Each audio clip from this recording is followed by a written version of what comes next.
안녕하세요. 서울에 거주하고 있는 40대 초반 여성입니다. 다른 분들이 듣기에는 제 이야기가 어떻게 들릴지 모르겠지만 용기를 내어 이렇게 제 이야기를 써내려 보려 합니다. 평범한 가정에서 자란 평범한 여성으로 그럭저럭 괜찮은 대학을 나와 꽤 괜찮은 직장에 근무하고 있는 평범한 사회인입니다. 제게 유일하게 평범하지 않은 점을 꼽자면 아마 남편 때문일 것 같습니다. 저와 동갑내기인 제 남편은 서울대 의대를 졸업한 흉부외과 의사입니다. 직장 생활 4년 차인 저와 인턴 3년 차인 남편은 주말 길거리에서 우연한 만남을 가졌습니다. 길을 걸어가다가 갑자기 세워서 다가오는 사람이 있었는데 그 사람이 바로 제 남편이었습니다. 잠깐만요. 왜 그러세요? 라고 물었더니 처음에는 무슨 일인지 알지 못했지만 글쎄 서투른 몸짓과 함께 번번이 머리를 극적거렸던 남자가 제게 이렇게 말했습니다. 혹시 남자친구가 없으시면 전화번호 좀 주실 수 있을까요? 그리고 저는 당황스러워했습니다.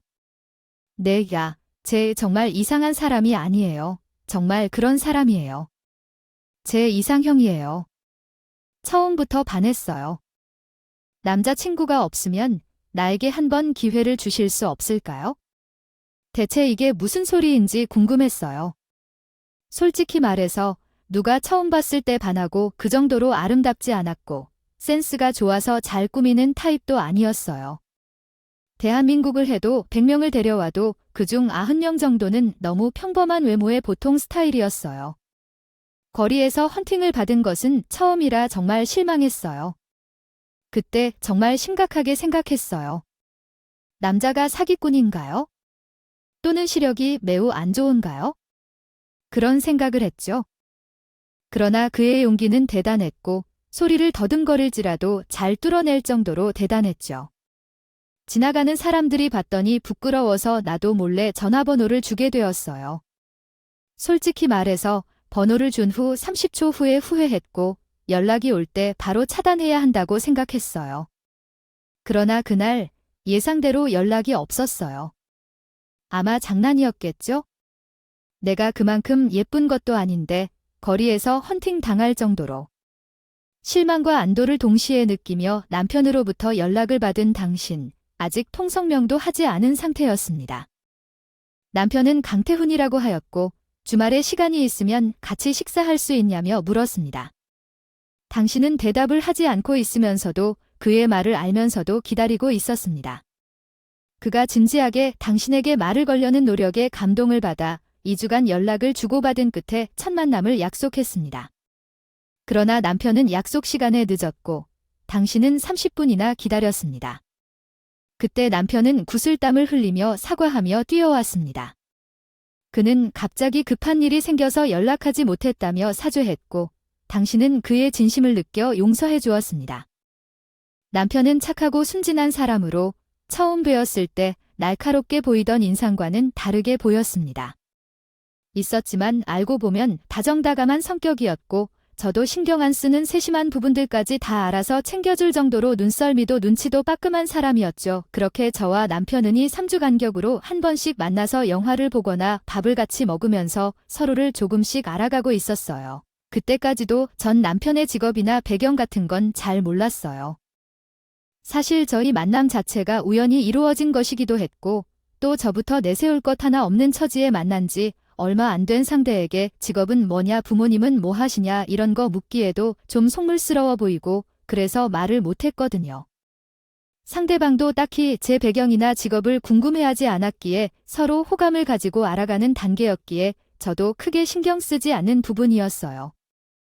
그 후로 약속을 어긴 적은 없었지만 남편은 때때로 연락이 몇 시간씩 잘 안 될 때가 있었고 조금 전까지 메시지를 잘 주고받던 사람이 갑자기 연락이 또 끊기더니 밤늦게 잠잘 시간이 다 되어서야 일 때문에 바빴다고 사과 문자가 오기 일쑤였죠. 어떤 날은 야간 근무 당직 근무를 선다고 하는 날도 있고 해서 저는 막연히 그냥 생산직 같은 데서 종사하는 사람인가 뭐 그렇게만 생각했어요. 저 역시 내세울 것 없는 평범한 사람이었기에 직업이 어떻든 사람이 성실하기만 하면 된다고 생각했으니까요. 그렇게 네 번째 만남이 약속되어 있던 그날 남편은 2시간이 늦게 도착했어요. 물론 저는 내 성격상 2시간을 기다리지 않았죠. 갑작스럽게 연락이 되지 않은 남편 때문에 화가 났어요. 하지만 이전에 있던 일을 생각해서 급한 일이 있나 보다 하고 30분을 기다렸어요. 그러나 카페에 들어가 40분을 기다린 후에 커피를 마시지 않고 차게 식히고 있었죠. 커피와 마음이 차갑게 식어서 저는 화가 나지 않았고 집으로 돌아갔어요. 남편은 2시간이 지난 후에 전화를 했더라고요. 처음 만남부터 사람을 30분을 기다리게 한 것에 대해 저는 사람을 고의적으로 바람맞추게 할 만한 이유가 없었어요. 직장에 급한 일이 있었다고 하니 이해할 수 있는 면이 있었기에 넘어갔어요. 그러나 연락도 없이 2시간을 넘겨버린 것은 너무했어요. 만약에 집에 가지 않고 골몰하고 있다면 어땠을까 생각해요. 미안한 일이 생겨서 그랬다는 말에 대해 그 일이 이 정도로 급한 일이라고 하면서 나에게 문자 한 통을 보낼 시간은 없어 라고 물어보고 싶었지만 내 자존심 때문에 못했어요. 꼭 전화를 해달라고 할 필요는 없었는데 너무 물러나지 않았나요? 아무 말 안 하고 지나간 2시간은 어떡해요? 그만큼 기다려주는 것도 그만큼 필요한 건데요. 생각 한 번 안 나는 상대였던 거겠죠? 한가하고 할 일 없을 때나 생각나는 사람, 무슨 말을 그렇게 하세요? 진짜 그런 거 아니에요? 남편의 목소리는 거의 울먹이고 있었고 지금 짜증나고 화나는 게 누군데 저러나 싶어 제 언성은 더 높아졌어요. 그래요. 좋아요. 그럴 수 있다 쳐요. 그럼 태훈 씨, 그렇게 중요한 일이 뭔지라도 알아야겠어요. 대체 무슨 일을 하시길래 일이 생기면 1시간이고 2시간이고 연락이 안 되는 건데요. 그러니까 제가 흉부외과 레지던트로 일하고 있어요. 처음부터 이야기하면 괜히 잘난 체 하는 것처럼 보일까봐 말을 못해서 지수 씨도 딱히 그런 거 신경 안 쓰는 것 같길래 말을 안 했는데 미안해요. 내가 생각이 짧았어요. 미리 말했어야 하는데? 아니 말했어도 이렇게 약속을 일방적으로 어기면 안 되는 거지만요. 근데 진짜 응급 환자가 들어와서 바로 수술에 들어가는 바람에 문자 할 시간이 없었어요. 안 미안해요. 한 번만 용서해주면 안 될까요? 일단 알겠어요. 나 지금 피곤하니까 나중에 이야기해요. 남편은 전화가 끊어질 때까지도 계속 미안하다는 말만 반복했고 저는 왠지 머리가 띵한 느낌에 화가 푸시식 가라앉더라고요. 남편이 의사일 거라는 생각 아니 저에 비교해서 훨씬 대단한 조건을 가진 사람이라는 생각은 추워도 해보지 않아. 약속을 어겼다는 부분은 벌써 잊어버리고 그 사실만 머릿속을 돌고 도는데 새 날 후 남편은 매일 똑같이 매 시간 저한테 메시지를 보냈지만 일부러 안 읽고 있던 제가 용기를 내 연락했어요. 지수 씨, 화가 좀 풀렸어요. 태훈 씨, 나는 심사숙고해봤는데 우리 만나는 게 좋지 않을 것 같아요. 무슨 말이에요? 제가 약속 어기는 게 화나서 그런 거예요. 미안해요. 앞으로는 무슨 일이 있어도 꼭 문자를 보낼게요. 생명이 위급한 환자가 있어서 그랬다는데 그 말로 화를 내다니. 그냥 심사숙고해보니까 태연 씨랑 나는 안 어울릴 것 같아요. 그거 또 무슨 말이에요? 우리 집이 부자 아니에요. 나도 학벌이 좀나 그저 그런 회사 다니는 직장인이고 전문직도 아니고 월급도 적어요. 태훈 씨는 너무 부담스러운 조건을 가진 사람이에요. 의사인 줄 알았으면 처음부터 만나지도 않았을 거예요. 나의 직업이 무슨 상관인 건데요? 나도 직업만 의사인 게 아니에요. 우리 집은 하나도 안 보이잖아요. 아버지는 일찍 유언하셨고 어머니는 중국집 운영하시면서 나 어렵게 키우셨어요. 지금도 제 직함만 의사인 레지던트라 돈도 없어요. 나를 참 좋아하는 여자에게 자기 조건 별로라고 어필하는 남자가 어디 있어요? 의사라는 직함 말고는 지수 씨와 전혀 다르지 않아요. 직업, 조건이 이런 것들은 전혀 상관이 없어요. 서로 좋다면 됩니다. 그것이 중요한 거예요. 자기가 좋다고 생각하는 사람들이 하는 말이에요. 그런 말을 태훈 씨에 대해 한다고 생각해봐요. 정말 안 그런 사람은 말이죠. 지수 씨는 항상 그렇게 향악을 쏟아낸다. 그게 매력적이긴 하지만 아직도 그래서 계속 저와 만나는 거죠. 정말 지수 씨가 제 이상형이에요. 그렇게 헌팅해 본 적이 없어요?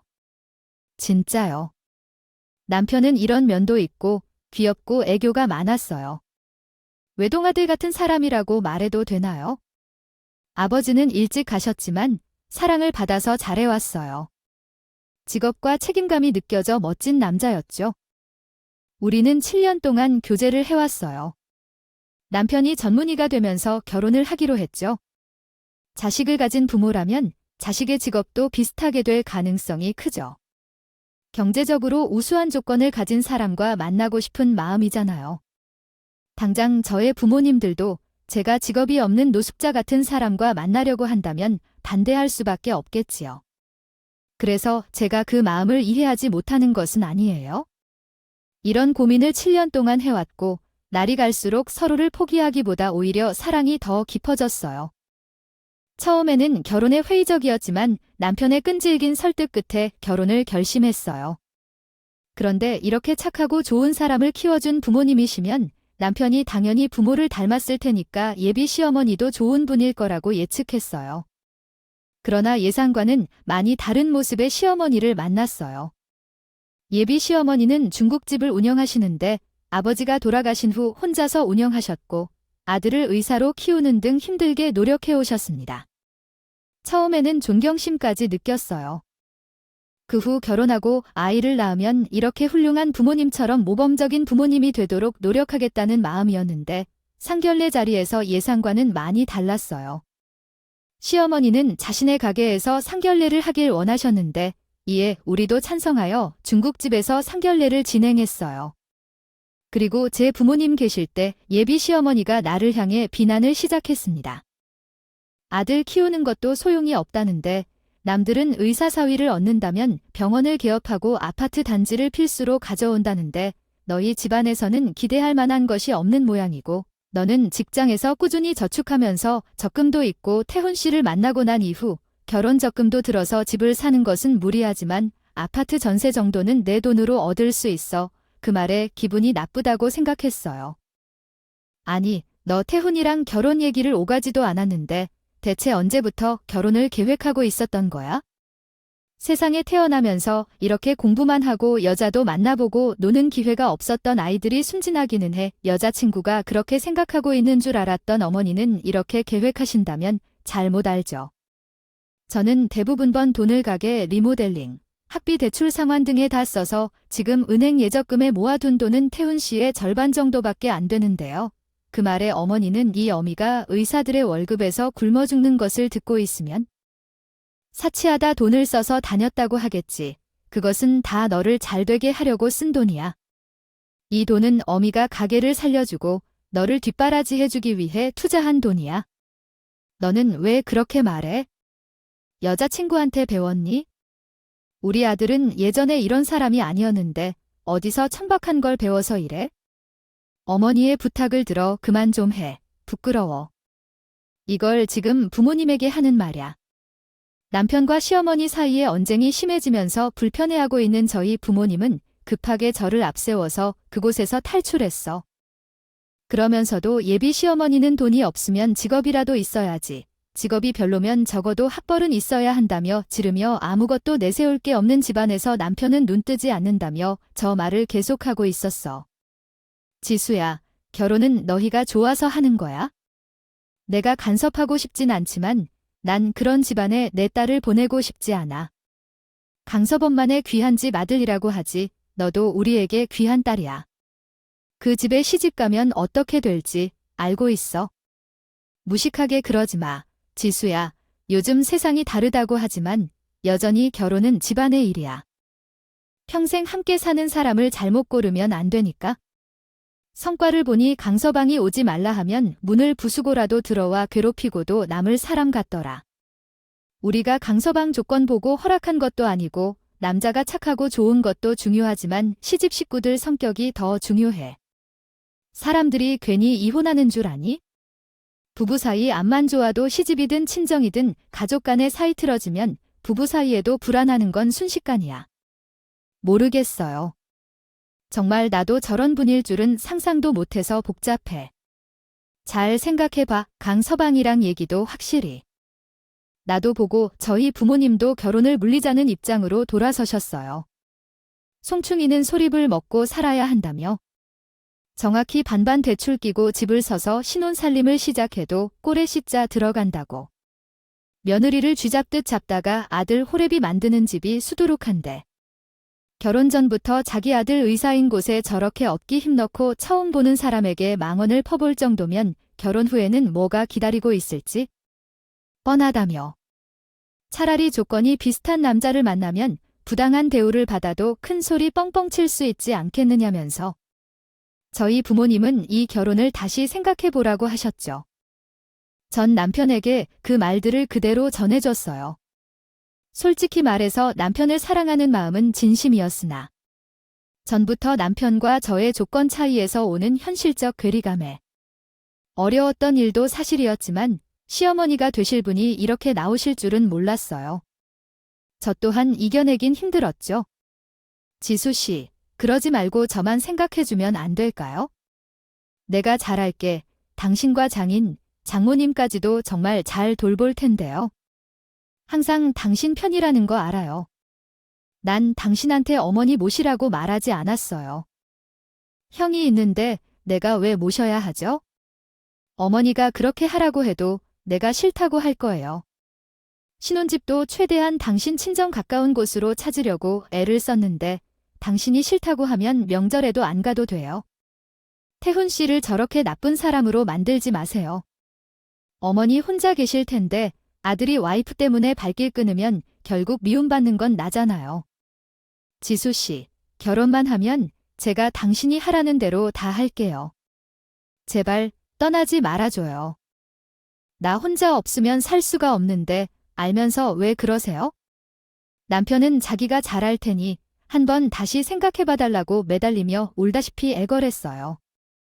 내가 사랑하는 남자가 그렇게까지 애써서 나오니 어떻게든 직면해야 했죠. 그래서 결국 우리는 결혼을 결정했어요. 남편은 약속한 대로 정말 잘 지켰어요. 원래도 다정한 사람이지만 세심하고 디테일한 저와는 정반대였어요. 제 생일조차 깜빡 잊을 정도로 어라실은 그때는 나의 생일이었다는 것을 깨달아 매우 놀랬어요. 나는 생일에 대해 별 특별한 생각이 없는 성격인데 그와는 반대로 나의 남편은 기념일을 꼼꼼히 기억하고 축하해주는 사람이었다. 내가 매년 깜빡 잊어버리는 우리 부모님의 결혼 기념일까지 직접 챙기고 있어서 정말 대단했다. 누군가는 보기에는 우리 사이가 부모와 아들이 아닌가 싶을 정도였다. 수없이 상황이 맞아 연인처럼 보기도 했었다. 상어같이 매일 여기에 숨어서 기다리고 있었나 봐. 나도 우연히 길을 지나가는 중이었어. 아, 진짜로 전혀 예상치 못한 우연으로 만났지. 이 희롱은 그만 좀 해봐라. 이런 기회를 빌미로 우리 남자끼리 뭔가 먹거나 뭘 마시거나 해볼래? 혼자 죽자는 거 아니잖아. 어머니와 알만하니까 이미 몰래 한잔 하나 해볼래? 저기, 이 잘생긴 사나이야. 내가 거미 같은 멍청이 지수의 개느니까 칭찬 고마워. 나랑은 다르게 얼쩡얼쩡해서 매력 넘치고 살짝 무뚝뚝한 부모님도 남편은 순식간에 사로잡았다. 그의 어린 시절 용돈 대신으로 챙겨주고 늘 누구보다 빠르게 기억하고 축하해주며 특별한 날이 아닐 때에도 꾸준히 배려하고 선물을 준비해 보내주었다. 이렇게 친절하고 배려심 깊은 남편이 있으면 누가 미워할 수 있겠어? 나는 싫은 것은 싫고 편한 것은 편한 대로 남편이 나와 전혀 다른 친정과 나 자신을 얼마나 소중히 여기는지 알 수 있었다. 나 또한 시어머니를 모르는 척할 수 없었어요. 남편에게 받는 만큼 잘하기 위해 저도 열심히 노력했습니다. 하지만 어머님의 마음에 들지 않는 며느리이기 때문에 어떻게 해도 모자랐고 부족했어요. 남편이 의사가 되어 연봉이 증가했지만 우리는 집 살 돈과 노후 자금, 그리고 아이들을 위해 저축해야 했습니다. 남편은 저의 직장 생활을 응원하며 불만을 표현하지 않았죠. 사실 남편은 장남이 있어서 자녀를 가지지 않아도 괜찮을 것 같았고 노후를 위해 돈을 모으는 것도 괜찮다고 생각했습니다. 둘 다 이미 30을 넘어가면서 결정을 내려야 했고 주변에서 자녀를 가지고 고생하는 이들을 보며 지금이 낫지 않을까 생각했습니다. 하지만 시어머니의 입장에서는 아이를 가지지 않는 것은 이해하기 어려웠을 것입니다. 결혼하면 아이를 가지는 것이 당연하다는 옛사람들의 생각과 다를 것이 없겠지요. 시어머니의 문제는 다른 곳에 있었습니다. 남편이 친정에 챙겨주는 거 받기만 하기도 미안하니 시어머니께 용돈이라도 줄까 했지만 시어머니는 이렇게 말씀하셨어요. 아니에요. 어머니 남편과 저 둘 다 돈 모으려고 용돈으로 써요. 이거 제 용돈 아껴서 드리는 거예요. 많지는 않지만 이해됐다. 이깟 푼돈 필요도 없으니 토록 가져가라. 그럴 돈이 있으면 우리 아들 포약이나 한 첩 더 지어 먹여. 나 참 의사 남편 얻었으면 내 조회나 충실할 것이지. 아픈 돈이나 버는 주제에 무슨 대단한 일 하신다고 직장을 고집해. 고집하기에 너애는 안 낳을 거니? 여자 나이 30 넘어가면 노산이야. 너 때문에 우리 태훈이 이세도 못 보면 어쩌라고. 그래. 아휴, 태훈이 얘도 가진 거 없고 배운 거 없는 여자를 만나라면? 점기라도 한 애를 만나든가. 다 늙어 가진 것 없는 못생긴 여지가 뭐가 그리 좋다고. 내 잘못이지. 공부만 시키고 남들 다 놀 때 연애 한 번 못 시킨 내 잘못이지. 그러니 사내 자식이 저렇게 여자 보는 눈이 없어서. 예휴, 이 시어머니는 이런 식으로 작은 거라도 꼬투리 하나가 잡혔다 치면 그걸로 일정 연설을 시작하셨죠. 시어머니가 이렇게 한탄 비슷한 졸음을 시작하면 남편이 와서 화를 내기 전까지는 멈추질 않았고 저 역시 가만히 듣고만 있는 체질은 욕심 많고 못됐다는 이야기를 도중 스톱합니다. 저에 대한 불쾌한 발언을 한다면 참지만 부모님을 욕하면은 못 참겠어요. 쉽지 않은 말싸움은 여러 번 있었습니다. 시어머니도 백없는 말을 하셨죠. 가진 게 없고 잘난 게 없는 의사 집안에 시집 왔는데도 뭔가 해야지. 그 직장 왜 떠나지 않는 건데? 일하다가 쉬고 싶으면 가게 와서 내가 월급 주겠다고 해봐. 아니면 애 늘어날 때까지 집에 있든가? 어때? 예전처럼 참을성 있던 내 모습이 아니야? 종년 취급부터 시부조까지 시어머니 눈에는 내가 여쭈어 사람이 아니었던 게 분명해. 여러 번 굴욕적인 상황을 겪었어도 부모님 반대에도 불구하고 여기까지 온 이유는 자기 어머니 폐환을 알아서 남편 사랑할 땐 더 열심히 노력해왔어. 그래도 웃으면서 나아가겠다고. 시간이 지나면 조금은 알아주실까? 남편 혼자 키우느라 많이 고생했지? 제가 남편 비교해도 볼 게 없는데 아들만 보고 자기도 가져간다고 했잖아. 당사는 언어 교환 서비스를 제공하는데 주로 한국어로 대화를 진행합니다. 위에 텍스트를 번역하여 드리겠습니다. 느낌이 당연한 것이라고 어머니를 이해하려고도 노력했습니다. 오늘 저녁에 집에 들러서 반찬 좀 해놓고 가라고 해. 어차피 너 퇴근하고 할 일도 없잖니? 내가 이런 거 시키지도 않지? 내 아들 고생시키면서 너 혼자 집에서 탱자탱자 놀지 말고. 내가 말한 대로 시어머니 평온이나 제대로 하란 거야. 어머니 전에도 제가 만든 반찬 맛없다고 다 버리셨잖아요. 어머, 너 지금 시어머니에게 말대꾸하는 거니? 이래서 못 배워 먹은 것들은 남들은 며느리가 해외여행도 1년에 몇 번이나 보내준다는데. 난 어디 코 흘리게 애들도 안 받을 푼동, 용돈이나 받으면서 사는 주제에. 며느리한테 밥도 제대로 못 얻어먹고. 아니에요, 어머니. 제가 오늘 퇴근하자마자 어머님 댁에 먼저 들를게요. 드시고 싶은 게 있으세요? 장 봐서 갈게요. 그러나 제가 순종하면 순종할수록 시어머니의 횡포는 더 심해져요. 매 순간 생명이 경각에 달린 환자들이 실려왔고 고된 일이 많은 흉부외과 의사이기에 저마저 괜히 남편의 스트레스가 되고 싶지 않았기에 가정의 평화를 위해서는 좀 참는 게 좋을 것 같았어요. 남편을 사랑하는 마음만큼은 진심이었고 이 정도에 포기하고 이혼을 고려한다면 정말 시어머니 말대로 사랑이 아닌 조건을 보고 결혼한 여자로 딱지가 날 것 같아요. 황당해. 왠지 예전에 혼자 부엌에 앉아 생각하고 있는 것 같아. 시어머니가 권력을 부리기 시작하니까 결국 나도 따르기 시작했어. 그런데 그게 끝이 아니었어. 참을 수 없을 정도로 횡포가 심해져서 나는 어머니가 운영하는 상점에서 홀 청소까지 시키는데 이 정도라고. 남편은 처음에는 날 몰래 부르는 것만 이상하게 생각했었는데 결국 진실을 알게 됐어. 어머니가 지는 모습을 본 남편은 분노하며 말했어. 이게 뭔 짓이야? 왜 그런 짓을 하는 거야? 너 매일 출근해서 일하는 거 모르냐? 남편이 날 지키겠다고 말했지만 어머니가 계속 짓을 하자 결국 난 참지 못할 것 같아. 나는 한 번 더 그런 짓 하면 참지 않을 거야 라고 했고 어머니는 너가 내 앞에 있는 게 너무 성가시냐 라고 대꾸했어. 정말 어처구니 없는 상황이지. 이렇게 자식을 키워도 소용이 없다고 생각하고 있는 듯 미래 없는 월급 받으며 지낼 이유라도 뭐가 있을까? 이 직장에서는 천년만년 다닐 수 있다니 참으로 황당한 얘기야. 내가 은퇴하고 나중에 내 며느리에게 카기를 물려줄 수도 있는 거고 무언가를 가르치거나 도와주는 것도 모르는 인간이 되어버렸다. 내가 그녀를 지도하여 더 나은 삶을 살도록 도와주어야 하는데 나중에 그녀가 회사에서 퇴직하고 무엇을 하며 살지 모르겠는데 내가 그녀를 들러앉혀서 잘 살아야 한다고 말했다. 어떻게 내가 엄마에게 눈을 뗀 채 들어와 대들이며 그런 소리를 하는 걸 수가 있었을까? 나는 내가 잘 살지를 바란다. 어떻게 내가 이렇게 말을 하는지 모르겠다. 그 모든 말이 꼬마도 이해할 수 없는 엄청난 소리였다.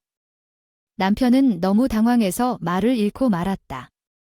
그냥 어머니를 멍하니 바라보기만 했다. 나도 어머니가 이렇게 말할 줄 몰랐으므로 놀랐고 어떻게 충고하고 어떤 언어로 이야기해야 할지 모를 정도로 말이 안 통하는 소리였다. 그렇게 어머니는 계속해서 나와 나의 직업, 우리 집안 배경에 대해 계속해서 물어보면서 한 번도 나를 돕지 못하셨다. 아마 그녀는 내 아들이 벌어온 돈으로 편히 먹고 산다고 생각하는 모양이었다. 그래서 나는 일하는 것을 못 보고 가게를 불려서 청소 또는 서빙을 시켜서 가족을 먹여 살게 하려고 한 것 같았다. 하지만 나의 위치는 집에서 단순한 모녀 사이가 아니었다. 시간이 흐르면서 나는 점점 지쳐가고 포기하게 되었다.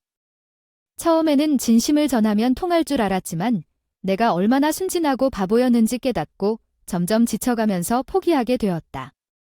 이 아주버님 결혼 소식은 매우 흥미진진해요. 상대방의 가정이 훌륭한 것을 알고서 어머니의 마음이 더 힘을 받았던 것 같아요. 아주버님도 외국계 회사에서 일하시며 고액 연봉을 받으시는 분이시군요. 두 아들 모두 아버지를 닮았다는 생각도 들 정도라니 흥미로워요. 결혼을 서두르려는 분위기가 강했고 얼마 지나지 않아 혼담이 이루어졌다고 해요. 아주버님과 상대방 모두 꽤 나이가 드신 분들이라 설레는 마음이 고조되었을 것 같아요. 상견례 자리가 잡히자 모든 것이 더 현실적으로 다가온 것 같아요. 새로운 형제가 어떤 사람인지 궁금해하면서 기대가 높아지던 찰나 시어머니의 말씀으로 현실로 다시 돌아왔네요. 이 모든 일이 이렇게 발전하면서 더욱 흥미로워질 것 같아요. 당신은 어떻게 내가 우리 집 사람들에게 내 며느린 것으로 소개할 것이냐며 너무 급하지 않냐고 하셨다. 그래서 나는 결혼하기 전부터 반대를 받았는데 너무나 차이가 나서 부끄럽지 않겠느냐고 말했다. 너는 자존심도 없느냐며 내가라면 자존심을 상해서라도 이혼했겠다고 했다. 그 말에 나는 아주 큰 상처를 받았다. 내게 모욕감을 준 것보다 창피했고 도망가고 싶을 만큼 괴로웠다. 진심이 통할 줄 알았지만 그렇지 않았다. 내가 가자고 하더라도 난 결코 가지 않을 것이고 집 청소를 할 것이라고 했다. 어머니께서 무슨 핑계를 대더라도 상견례 자리에 가지 말라고 말했고 우리 집 사람들이 너를 받아들일 수 없다고 했다. 남편에게 중요한 일이 있어서 불참할 것 같다고 어머님께 미리 말했으나 너무나 강경하게 반대하셨다. 아휴, 너무 답답해. 내용 요약, 말없이 웃음나는 이야기, 상견례 때 발생한 오해와 혼란. 제가 말하자면 전혀 문제가 없는데도 분위기는 긴장하게 고요했어요. 오전에 가게를 닫고 대청소를 하고 있었어요. 그런데 갑자기 가게 뒷문으로 사람들이 들어오기 시작했습니다. 아무 대비도 안 되어 있었는데 상견례를 위해 여기서 식사를 할 예정이었다고 해요. 그 소식을 듣자마자 긴장이 앞서는 기분이었습니다. 남편이나 시어머니 이런 일에 감히 꿈에도 생각하지 않겠죠. 제가 여기서 이런 모양이 될 줄은 몰랐어요. 따라서 급히 가게를 나가야 할지 망설이고 있을 때 시어머니, 남편, 아주버님 그리고 예정된 신부가 한꺼번에 나타나게 되었습니다. 들어오셨습니다. 음료수가 여기 있네요. 오늘은 정말 바빠 보였어요. 왜 전화했어요, 태훈아? 어머니가 준비한 음식이 참 맛있어 보이네요. 손님들이 오시기 전에 주문을 미리 해놓고 기다려야겠어요. 남편이 멀리서 제게 미안한 표정을 지으며 다가왔어요. 화를 참고 있는 모습과 떨리는 손이 보였어요. 전 남편을 보며 고개를 끄덕이고 싶었어요. 그때 남편은 조용히 입을 다물었어요. 새로 오신 분들은 고개를 끄덕이며 안으로 들어오셨어요. 상황을 전혀 모르는 분들일 것 같아요. 고기가 조금 늦게 도착한다고 했어요. 그래서 운 좋게 우리 가게에 와주셨다는데요. 시어머니, 남편, 새로 오신 분들이 자리에 앉아 가장 비싼 음식을 주문했어요. 예약한 레스토랑의 실수로 취소된 거라고 했어요. 새로 오신 분들과 이야기를 나누는 중에 예비 식구분들이 차가 막혀서 늦을 거라는 연락을 받았어요. 남편은 계속 좋지 않은 표정을 지었지만 지금은 어쩔 수 없었어요. 처음 보는 사람들 앞에서 불을 질러내긴 어려운 상황이었어요. 엄마는 남편에게 일을 그만둘 것을 명령하고 예비 형님도 실망한 듯 했습니다. 일반적인 가정일로 돌아왔고 저는 돌연 마지막으로 남은 청소 작업을 완료했습니다. 나는 무딘 모습으로 침착해 보이려고 했지만 내 마음은 심란했습니다. 나는 그날 이후로도 그 상황을 잊을 수가 없었습니다. 우리의 대화를 가만히 지켜보면서 눈동자만 굴리시던 예비 형님께서 갑자기 일어나시더니 에피타이저로 나온 냉채 요리를 접시채로 시어머니 머리에 뒤집어 부어버린 것입니다. 이게 대체 무슨 가만히 듣자 하니 시어머니 되실 분의 인품이 너무 지나쳐서 그냥 두고 볼 수가 없네요. 제 동서가 될 사람인 걸 제가 모를 줄 아셨나 봐요. 이미 오면서 도련님께서 동서 사진까지 다 보여주셨는데. 아니, 이건 내가 웃자고 그러는 거지? 형님은 시어머니의 개소리는 듣지도 않고 제 손을 덥석 잡더니 그러시는 거예요.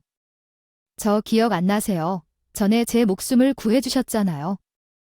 혹시 그때 그 10년도 훨씬 지난 오래전 일이라 사실 얼굴은 하나도 기억이 나지 않았지만 제가 이런 여자분의 목숨을 구해준 일이라고 하면 제가 20대 중반 막 취업했을 때 있었던 일밖에 기억이 안 났거든요. 당시 전 출근을 위해 버스를 기다리는 중이었고 저희 동네가 워낙 한적한 곳이다 보니 주변에 사람이 거의 없었어요.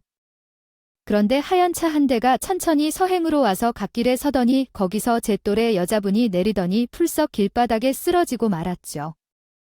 호흡곤란을 호소하면서 살려달라고 하는 사람을 그냥 두고 갈 수가 없었던 전 출근을 포기하고 119를 불러서 병원 응급실까지 함께 갔었던 기억이 있어요. 그때 사람 하나 없는 한적한 주택가에 운전대를 잡은 채로 갑자기 숨이 막히고 눈앞이 하얘지는데 개조가 없었으면 저 지금 이 자리에 있지도 못했을 거예요. 정신을 차려본 이미 가버리셔서 성함도 듣지 못했지만 정말 그 정신이 아득한 순간에도 얼굴만큼은 제가 또렷이 기억하고 있어요. 어떻게 있겠어요.